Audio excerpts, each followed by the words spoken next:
Good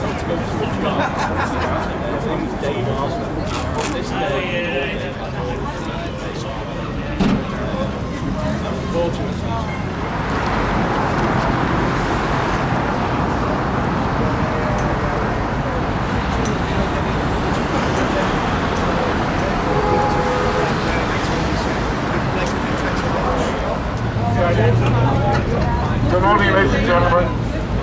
Can everybody hear me in this ridiculous thing? Okay. This is my very good friend and associate, my Page Turner. It's a sort of my musical stand, really, with an automatic one. Right, good morning, welcome. It really is an important annual event to remember those workers whose lives have been lost over the years. Every year, more people are killed at work than in wars, and most don't die of mystery ailments or in tragic accidents. Work hurts and kills on an industrial scale. Every year, the number of people in the United Kingdom being killed or injured by their work could fill a jumbo jet. They die because an employer decided that their safety just wasn't that important a priority. Yet official figures of death by work are grossly underestimated as a result of ignoring those who are killed driving, flying, or otherwise travelling to work or in the course of their work. Furthermore, HSE's, that's Health and Safety Executive's official figures, only cover what's been reported to them and reported to local authorities under something called RIDDOR, that's Reported Injuries, Disease and Dangerous Occurrences Regulations. And it excludes members of the public killed in work incidents, or workers killed on roads or at sea, in air, and by work suicide. The figure also excludes those dying because of bad work conditions from cancers, heart, lung and other diseases.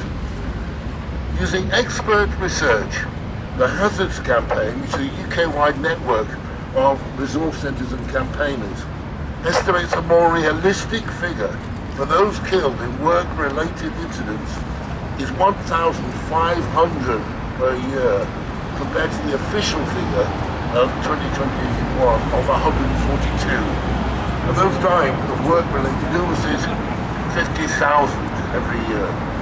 Now that's around 140 people dying from work every day, or one person every 10 minutes in this country. The United Nations International Labour Organization estimates that 2,780,000 people worldwide die from work every year. That's one person killed by work every 11 seconds worldwide, including one person killed by toxic exposure every 30 seconds. So it's really important that every year on this day, 28th of April, throughout the world, the trade union movement unites to mark International Workers' Memorial Day, commemorating those workers who've lost their lives because of the work they do, and to raise awareness of these avoidable deaths which have been caused by employers who put their profit before the health and safety of their workforce. Just a brief word, if I may, about the history of International Workers' Memorial Day. Originally it was called Workers' Memorial Day. Originally it was called Workers' Memorial Day. Is that better? So I start from the beginning again then, or not? Workers' Memorial Day. A guy called Tommy Hart brought it to the UK in the early 1990s from the Canadian Union CUPE and the USA groups with two aims: to remember the dead and to fight for the living. These were rapidly taken up by hazards groups, trades councils, adopted by the Scottish TUC, the TUC, trade unions, and the Hazards Campaign, by promoting and resourcing it, helped to spread it across the UK, where it's now marked by hundreds of events from Aberdeen to Penzance, as well as across the world. It's now called International Workers' Memorial Day, and under its banner, we remember the dead and fight for the living. Today, our coming together has an added meaning for Liverpool, and indeed for the whole of Merseyside, For the first time, a plaque has been created to commemorate all workers who have lost their lives. Shipbuilders, dockers, electricians, builders, excavators, from factory and machine workers to telecoms workers and postal workers, and not least healthcare workers, especially of course those who lost their lives during the COVID pandemic. They are all equal in our memories. We commemorate their unnecessary deaths, and in doing so we uncover this memorial plaque which bears the words of one of this city's and region's trade unionists who worked until his death to help ensure that no employee whose neglect, no employer, whose neglect and callous profiteering results in the death of their workers. None of them can hide from the enormity of what they've done.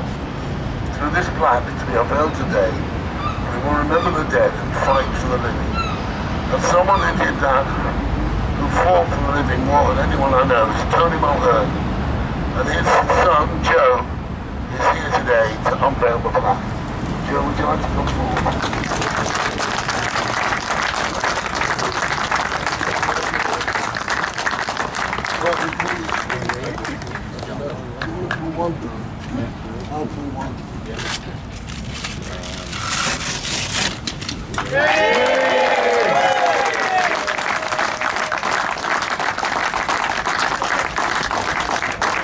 Hello, okay.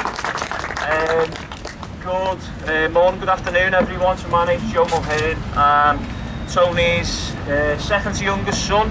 So I'm representing Tony's 7 children, Tony, Lynn, Lisa, Vicky, Angie and Jack, on what's a very proud day. We all know what an amazing campaigner my dad was, and today's day is one that sticks out to us as a family. It was probably one of the last days campaigning he had in 2019 for International Workers' Memorial Day. One of the last times that he was fit and healthy, and we know he was most happy when he was out campaigning.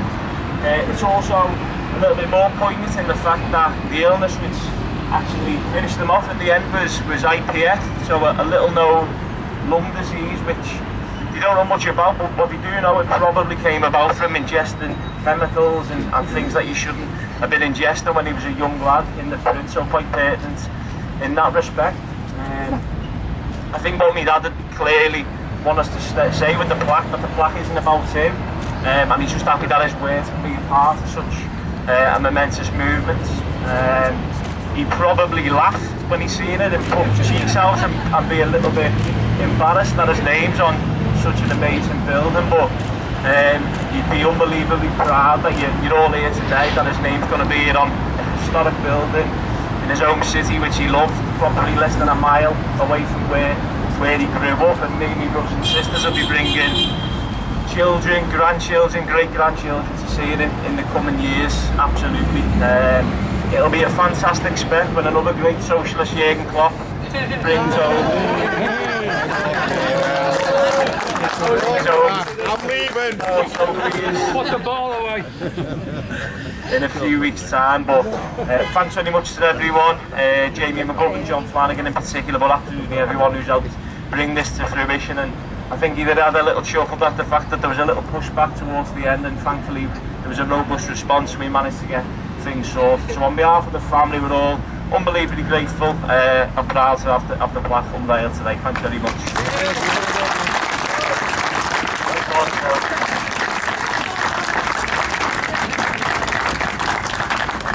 And next to the Safety Officer for the Communication Workers Union, Katie McGovern.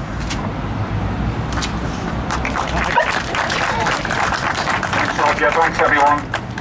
Firstly, I want to say big thanks to everyone, because this has been a big effort for the last 2 years to try and get to this point where we're finally unveiling the plaque. And those words that were said by Tony Mulhearn in 2019 are so important for every single trade union.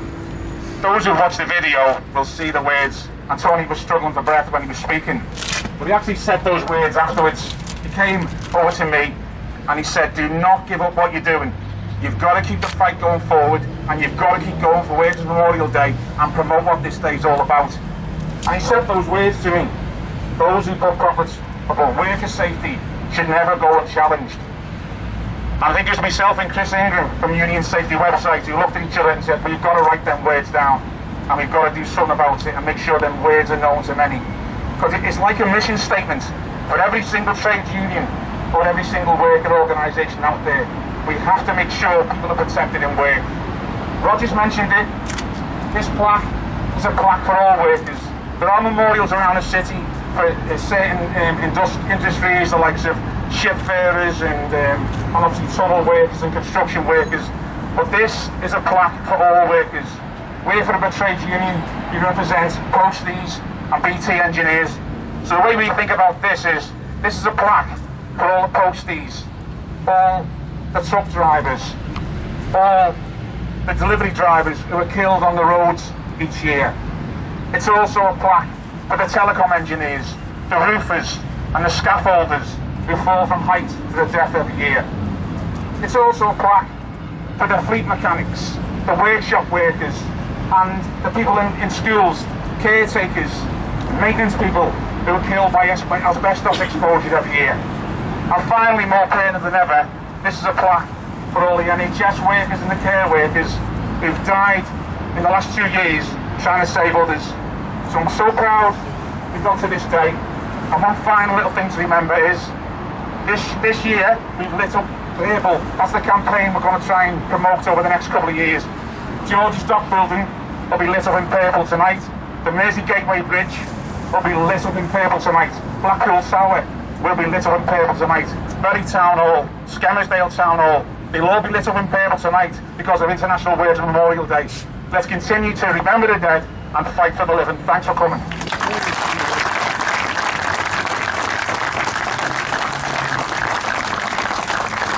Thanks very much, David.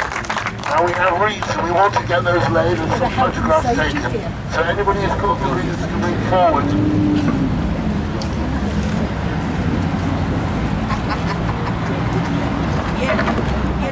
My name's Tony Rimmer.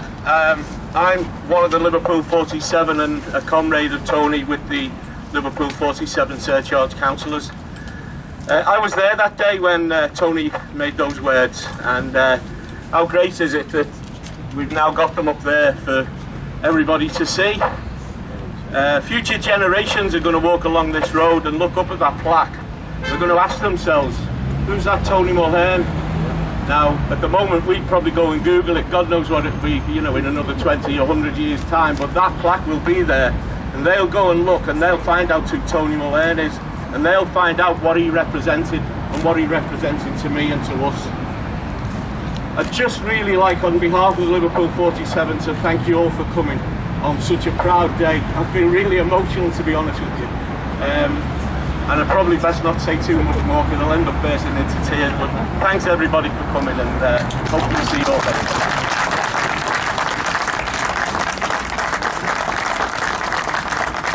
Thanks very much, Peter.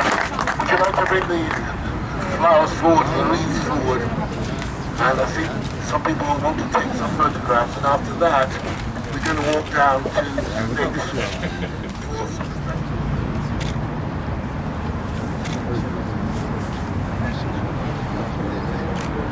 The fist. We do the fist. Solidarity with workers. Solidarity with workers. Health and safety before profit.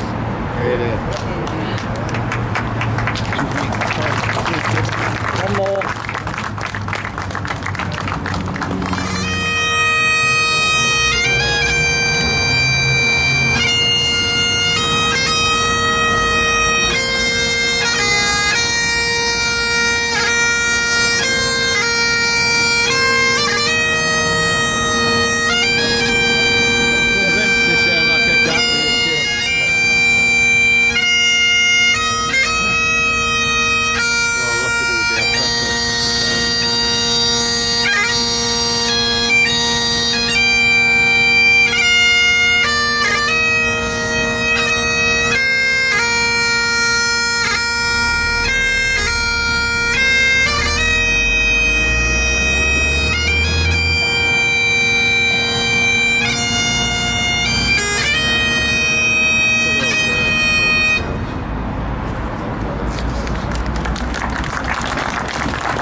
1 minute silence. Well done. Minute silence now, please. Thank you.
Okay, thank you very much.